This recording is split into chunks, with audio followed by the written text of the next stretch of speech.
All right, guys, so as you can see behind me, these are up and running. So this is a temporary system. This is not a lot of pressure. This is probably only running on 40 psi.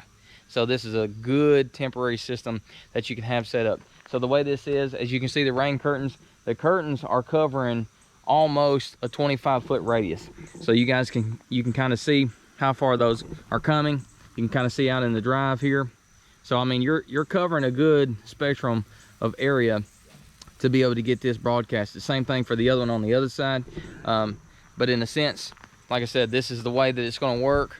You know, this is a good temporary way to be able to get this retrofitted, to be able to sow in seed, fertilizer, or if the lawn just needs some rain, put on it, and we're in a drought season, or if you're in an area to where you don't get a lot of rain.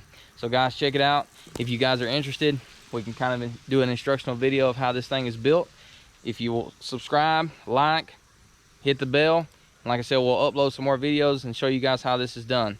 Like I said, you can hit us up on lucky7landscaping.com. Phone number 615-580-4333. Our email is luck7services@gmail.com. All that will be in the info below. So make sure you subscribe for more videos, and we'll see you on the next one, guys.